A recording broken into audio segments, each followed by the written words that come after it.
Hi, Christian. Thanks so much for coming onto the show and helping us out with some of the science here. Hello. Thanks for having me.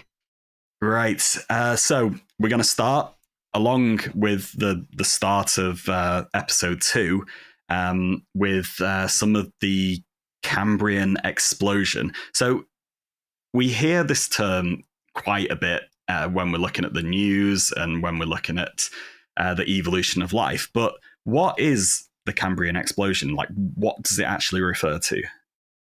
So, of course, it was not an explosion as the term suggests. It's nothing that happened like in a fraction of a second. It was also not violent, but probably rather slow. But what happened is that we have at the transition from the Proterozoic to the Phanerozoic, so about 550 million years ago, we have suddenly a load of fossils, actually of big fossils, of visible fossils where you don't need microscopes to see them. And this was actually a riddle for a long time, what has happened there. And actually, until some decades ago, many people thought there were actually no fossils, or at least no big fossils in strata that were older. So something must have happened, and people know this for a long time. And there's actually many different things that happened at the same time, and which are, of course, linked in a way ecologically. And it's quite exciting. And also, we have some really spectacular fossil sites like the Burgess Shale, like Xinjiang, like Sirius Passet in Greenland, where we find fossils that are just unbelievably well preserved, showing all details of soft tissues, including nerves, muscles, whatsoever. So it's a great number of data, information, fossils we have from around that time, which gives us now a fairly detailed picture of what has happened. Yeah, let's have a look at some of the animals and different organisms in a second. But I want to get an idea of what has caused this Cambrian explosion. And I guess there's kind of two arms to that. There's what has caused the sudden appearance of all of these new animals and different organisms that have just appeared. And then the other side of it is why has it just appeared? Why don't we see this beautiful slow transition and the slow appearance? Why do they all come in at once? Is it something to do with the rocks and how they preserve some things and not others? What is it? So I guess it's a mix of things. So first of all, what happened is that many groups evolved hard parts, skeletons of various compositions. So this is the main reason why we suddenly find fossils of them, like big fossils, like visible fossils, fossils where you don't need microscopes. So that's one thing. The question is, of course, what has happened before? Is it just because of preservation, and they were in fact there, or did they just evolve all at the same time? And I guess the truth is somewhere in between, as so often. So it is also actually very complex, but of course, we don't have the time to go into all the details to to discuss that. But maybe one important aspect is, of course, that the atmosphere has changed over the past billion of years. So more and more oxygen was available in the atmosphere and therefore also in the water. And so step by step, um, organisms developed from those which are more bacteria-like to those to actually eventually multicellular life, and then from multicellular life, of course, eventually actual animals. And we find animal-like organisms already like between half a billion and a billion year ago old sediments, um, but they look quite awkward. And the forms that are more familiar or look more familiar to what we have today. This starts then really with a Paleozoic, with the Cambrian, and there's a lot of arthropods and so like crustacean related animals and other critters that were around that at least remotely look to what we know. So for the new audiences that we're hopefully getting with this, everyone's going to be familiar with dinosaurs. They're going to be familiar with mammoths and saber-toothed cats, all things like that. They may know about trilobites and hopefully sea scorpions, of course. But if we are going back this far, like they might not be aware of all of the different organisms that were about at this time. So what are some of the ones that they might have heard of or that they should have heard of? Yeah, well, of course, obviously the radiodons come to mind, the Anomalocaridids, a really awkward group actually, which grew to quite impressive sizes in the Cambrian to maybe about a meter. In the Ordovician, a bit later then, well, a bit, some tens of million years later, they grew to actually several meters in size. And they have actually a quite funny history because in the early days of research on Cambrian fossils, in this case on the Canadian Burgess Shale, um, parts of this animal were found, and they have appendages at the front of the head that remotely look like shrimps, like what you eat when you go to a seafood restaurant. And so they were described as a crustacean because people didn't get that this was just the body part and not that and not the whole animal. And then secondly, they found something that looked like a jellyfish because it is radially symmetric. It looks like it has like a fourfold symmetry, like jellyfish do. And but it turned out that this was actually the mouth of the same animal. So that is kind of a peculiar story that is actually true for several animals that have been discovered in the Cambrian Lagerstätten, as we call it, and in the conservation deposits. And in the case of the Anomalocaridids, this animal, as I said, grew to maybe about a meter in size, in length, and it had these downward bent frontal appendages, which it used for grasping prey like trilobites or so. And the mouth was circular. And yeah, I mean, it looks like to our very rear end of our digestive system, if I may say that. But it was really the mouth, and it probably could move apart those radially arranged tooth-like structures to actually put any animal it has caught into its mouth and process it further.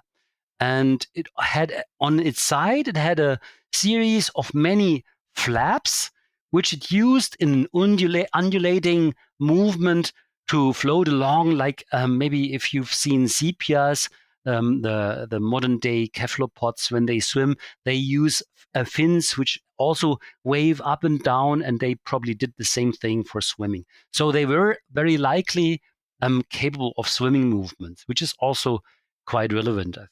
Yeah, they look incredibly alien, I think, is one thing. But when they do appear, so Anomalocaridids specifically, and I might as well point. I don't know if I don't think you pointed it out, but Anomalocaris actually means strange shrimp, which is in reference to that appendage. That's where they got the name from.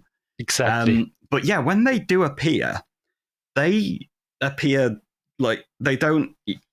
How am I going to say this? They are like very advanced.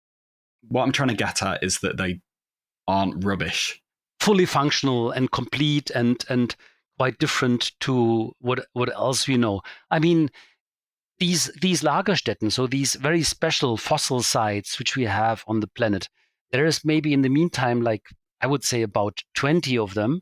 And this sounds like a lot, maybe, but if you take into account that they're spread over tens of millions of years, and also they're spread all over the planet. So there's a lot of evolutionary detail we are missing there. So this being said, we have troubles actually extrapolating how they evolved in detail. Of course, we do see a bunch of different species. I don't know, there's some tens of species in the meantime, from the Cambrian to the Ordovician.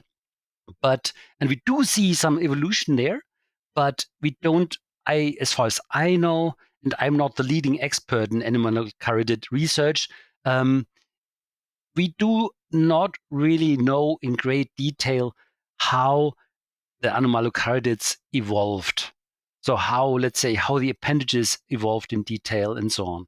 And for example, also the eyes, they're super complex, like in both senses. They're complex eyes, so they're compound eyes, and they're super complex in that sense that some of the species have really thousands of single lenses. So they're really highly developed eyes already so early in Earth history. Yeah, and that's like my little area of speciality that I love to research.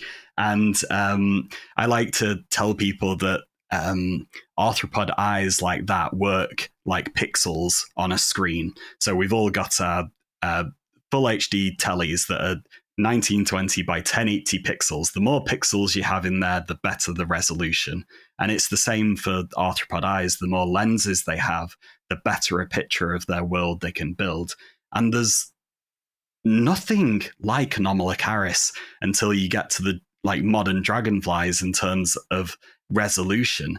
So as soon as they've evolved, they have these amazing eyes that can like picture the world like nothing else that we've seen before it, nothing else that we've seen after for millions of years. They really were quite advanced in a lot of ways. So I feel it's very easy to look at this time and think that everything is really simplistic and basic and only just evolved. But these things, they were specialists at what they did. They were fantastic at what they did and living in the way that they did. So there's maybe another important piece of information to understand that, because they're related to insects and crustaceans and other arthropods. But in contrast, for example, to trilobites and crustaceans like crayfish, their shell was actually not very strongly mineralized. So to get them preserved, you need special preservation conditions. So for that reason, actually, we miss them in many localities where they might have lived, but for preservation reason, it's not possible to get their shells preserved. Like the amount of missing data that we have this far back, it blows my mind just how different the world would have been to what we can actually see preserved in the fossil record. I would love to go back. Me too, but only with a good big bottle of oxygen. All right, okay. So, yeah. What, for being underwater or because of the atmosphere? Because of the atmosphere, because oxygen was really, really low compared to today. We wouldn't survive on land. Right. Okay. Well, plenty of oxygen then.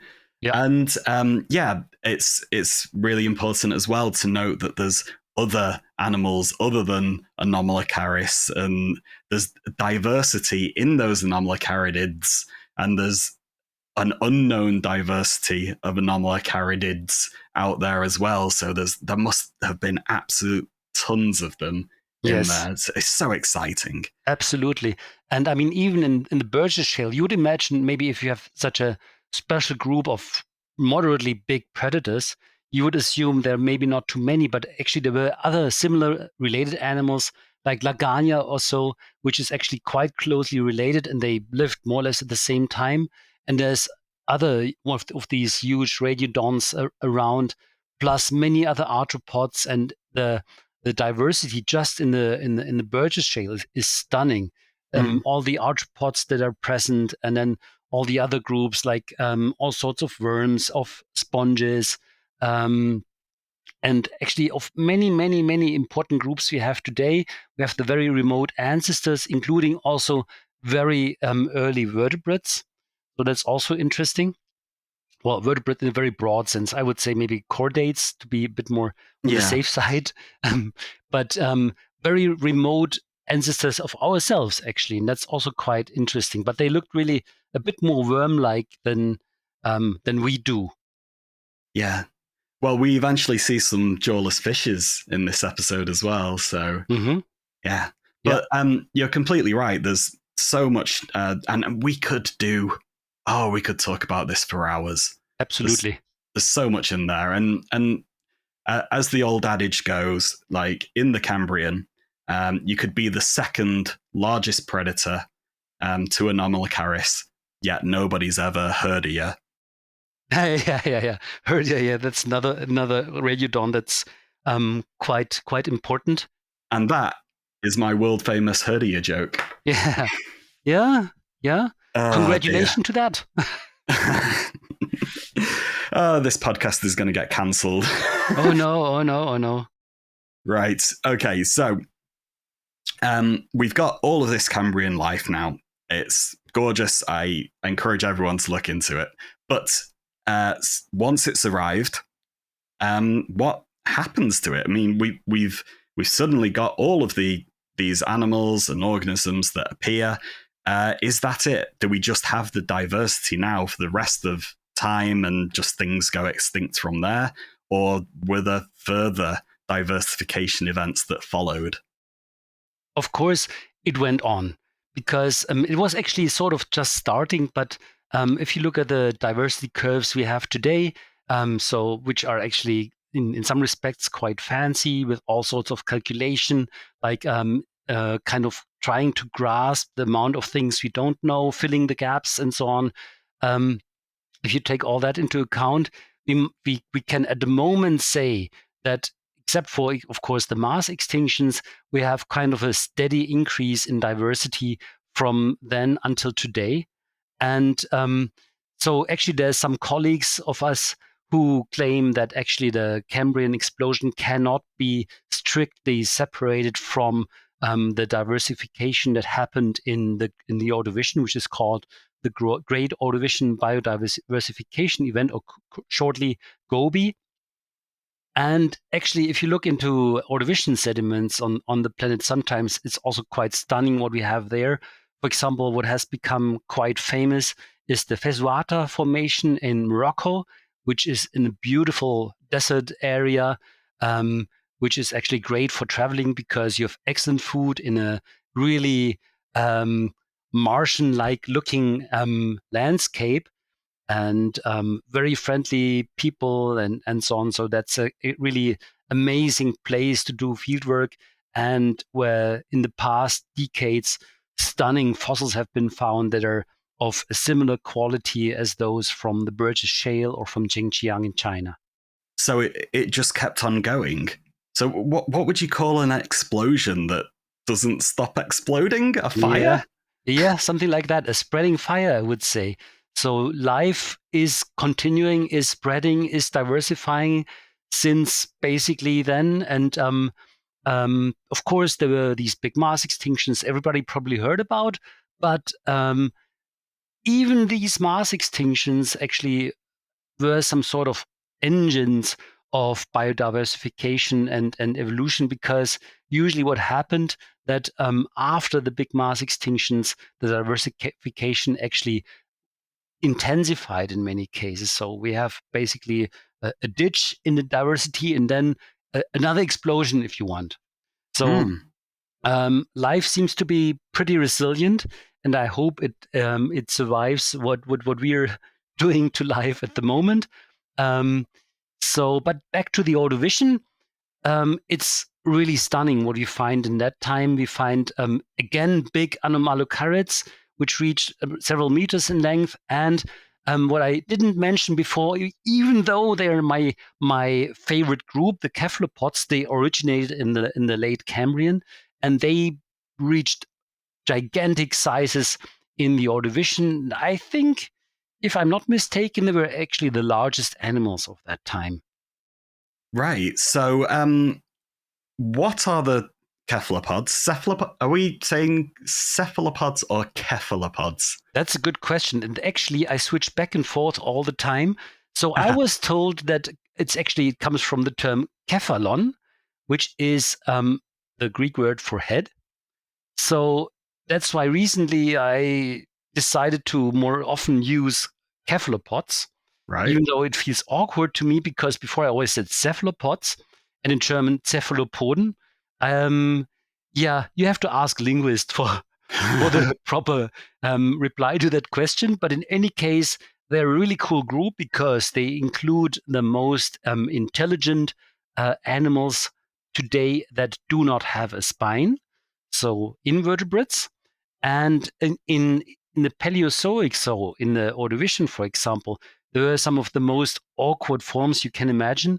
And well, these large ones I was just mentioning, the endocerids, or also the giant genus Cameroceras, they maybe didn't look so special from the outside because they were basically gigantic ice cones, if you want, with tentacles dangling out of it. But they reached a size of 10 meters. And actually, if you look at the inside, they're quite interesting.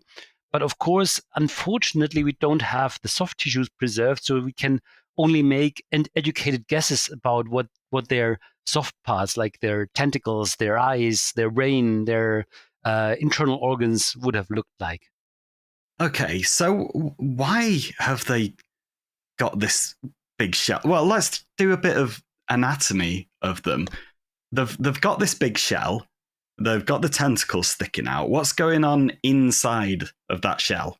Well, it's actually pretty simple. So what they have is usually they have a jaw, and this jaw it looks a little bit like birds' beaks, and it's actually chitinous usually, but we don't have it from endocerids. The oldest jaw-like structure we have from an Orthoceras, but also from the Ordovician, and then they also had a special kind of tongue, because this tongue carried small denticles. But this is also not known from endocerids, but it's known from orthocerids, another weird group that starts in the Ordovician. And this tongue you can also see in today's snails, and they actually use this so-called rasping tongue to grind down their food, to grind algae off surfaces, and so on.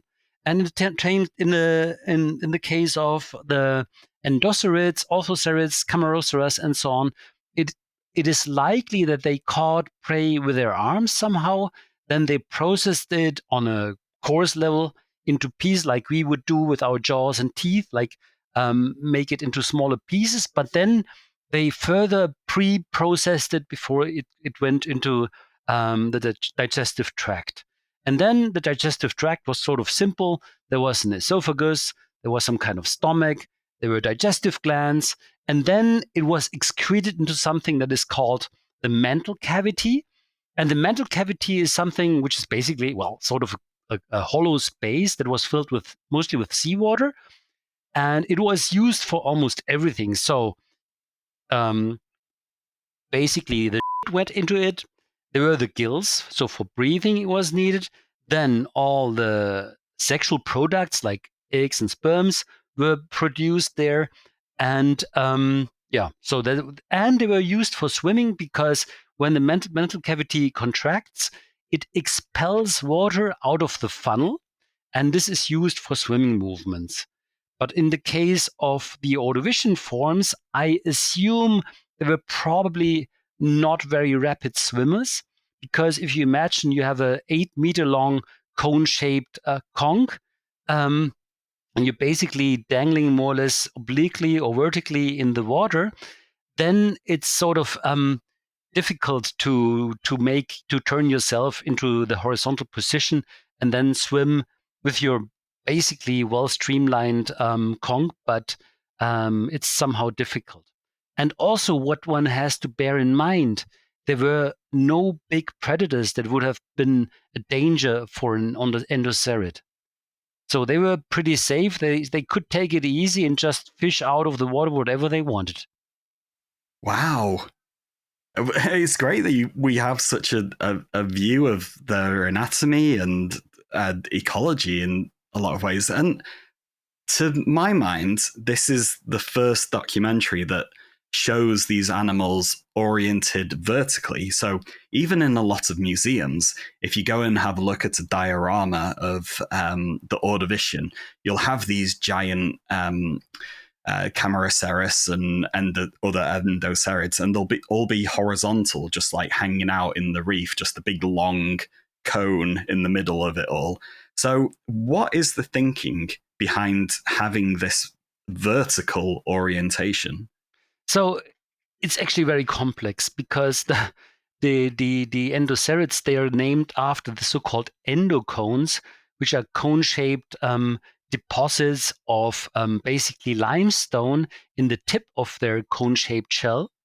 Mhm. And so it was always discussed, was this mass of limestone that was in the tip, was it enough to make the shell basically tilt into a horizontal position?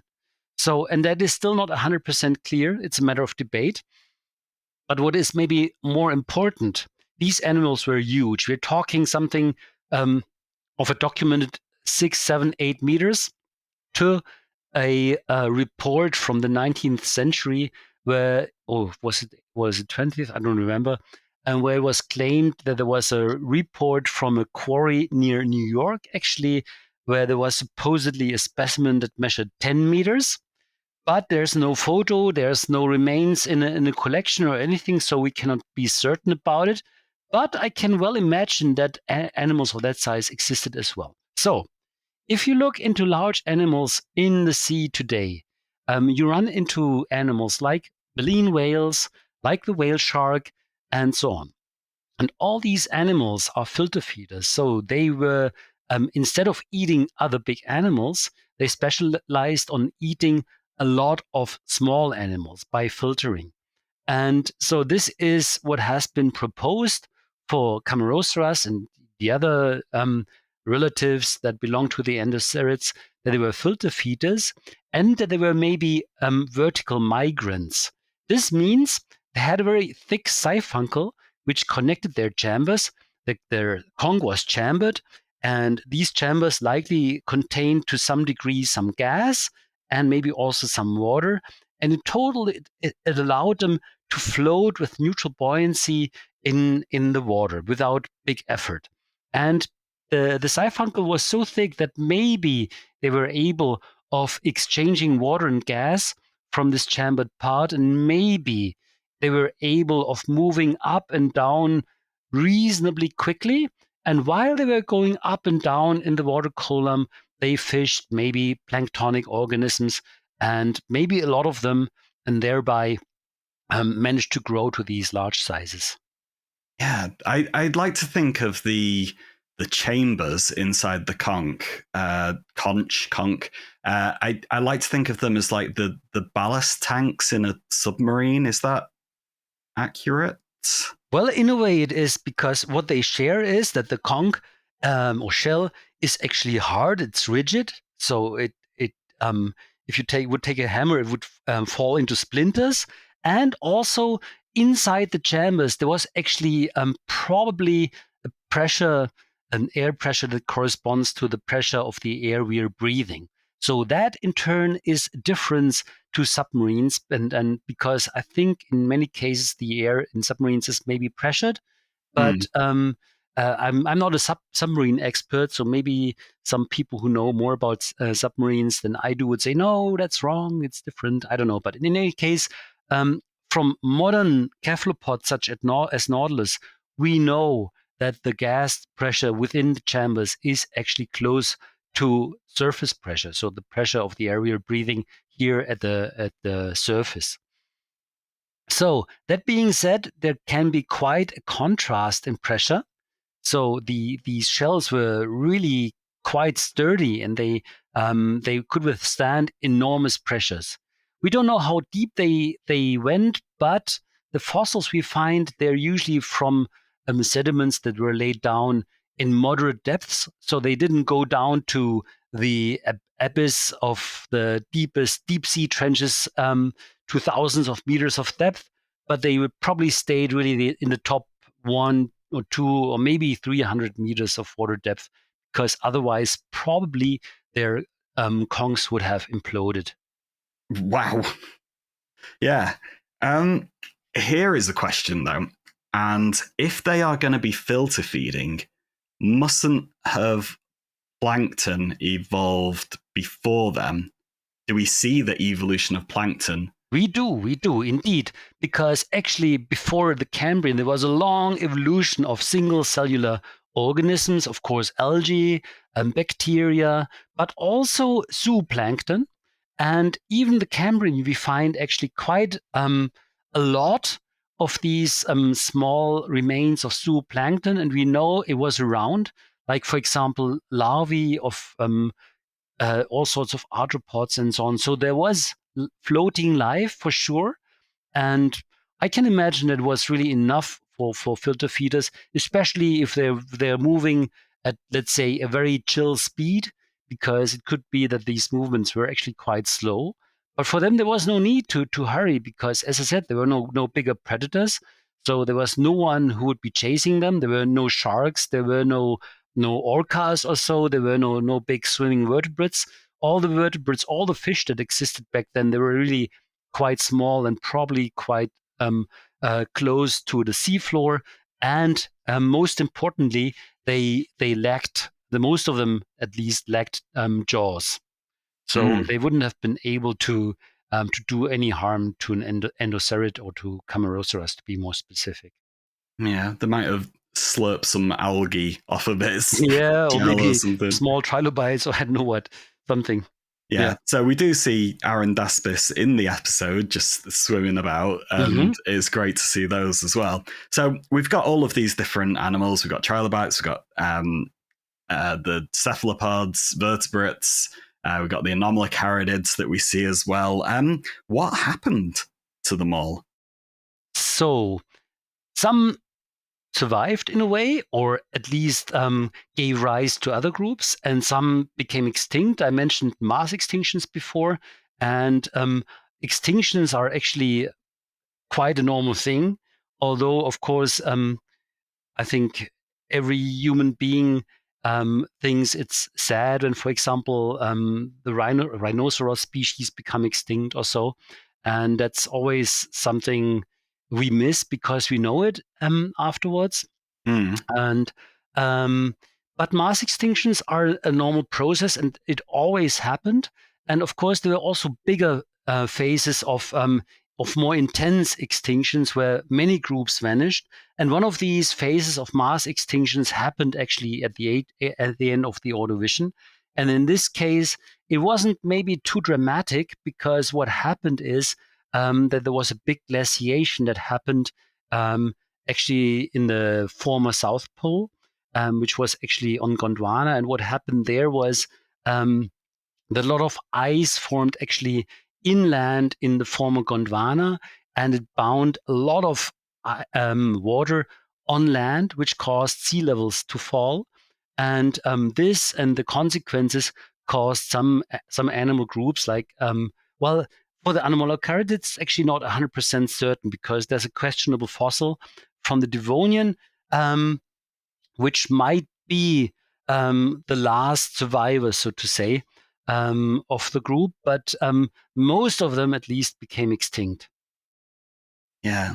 One of the things I find interesting is that there's not really the loss of whole groups as there are in a lot of other mass extinctions. It's more like a big percentage of every group went extinct rather than a 100% of a specific group. So it wasn't very super selective in that way. But still, yeah, it was a big one. It was the second biggest, I think. Well, that always depends on how you count, like Yeah. if you just take taxon counts, if you take, there's different measures how to judge the severity of a mass extinction. So the ranking depend on the measures you use. So that's, but I can imagine that in according to some measures, it might actually be ranked quite near the top.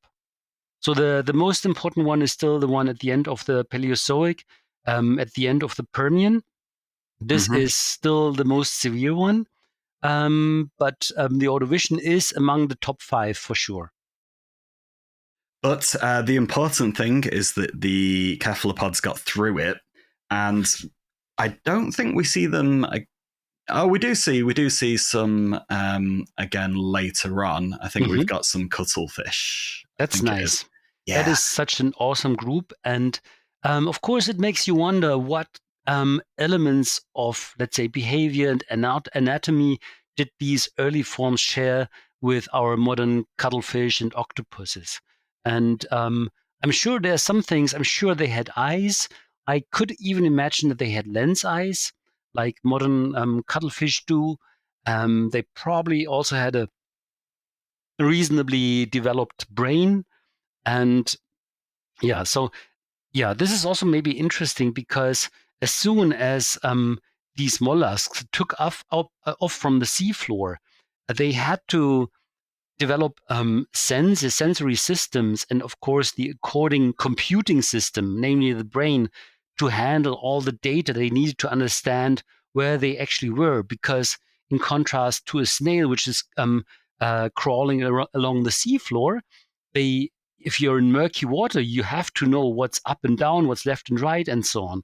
So they needed to further develop and refine the sensory systems, and of course the data that were produced by these senses, they needed to be computed, and hence they needed more fancy brains and nervous systems in general.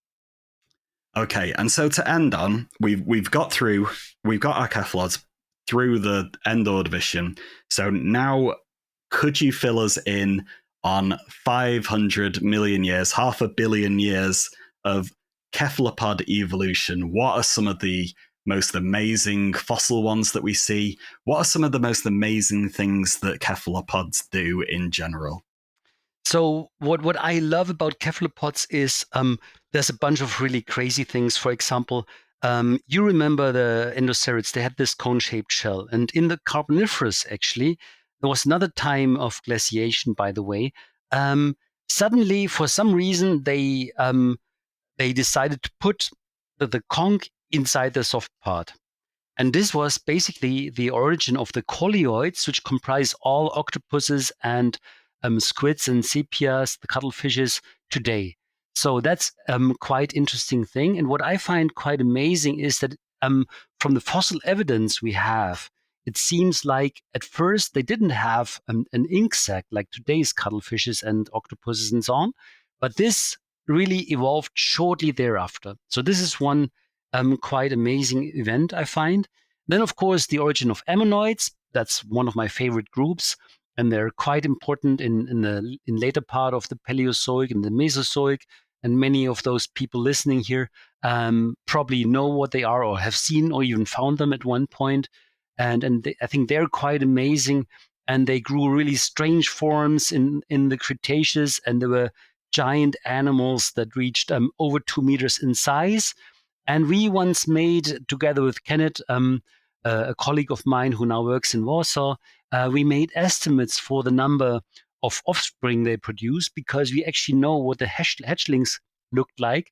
And we found that probably such a big ammonite mama produced between 10 and 100 million eggs. And that's quite a lot. Sorry, did you say 10 and 100 million? Yes. So there must have been clouds of small ammonite babies swimming around the seas in the Cretaceous, and maybe earlier on as well. And then, of course, what I already mentioned is the brains. If you look at modern octopuses, they are really, really cool, because, I mean, they have 3 hearts.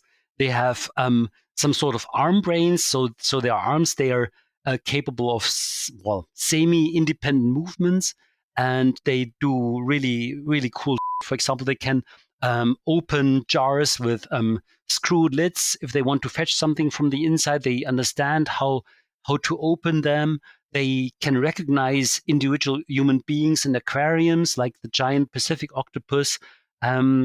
Is known that it can identify individual humans visually, and also maybe by taste. Then, of course, they can taste with their suckers. They can taste us. They can identify us using their suckers and so on. So I think there's many, many, many exciting aspects about cephalopods. Clouds of little ammonoid babies. I don't know if it's too late to change the documentary now, but I really want to ring up Netflix and make this happen. Could you imagine seeing that in CGI? Just all of these millions of baby ammonoids just floating around. Yeah. And I think they were probably important food for many filter feeders, as Cameroceras was in the Ordovician. They were, of course, filter feeders in the Cretaceous. And I think they were probably also important food for them. Yeah, brilliant. Well, Yeah, as I said, with the Cambrian, with the Paleozoic, I feel like we could just talk forever and ever. But we've got the rest of the history of life on our planet to get through. So thanks so much for talking us through this, Christian. You're very welcome. It was a pleasure.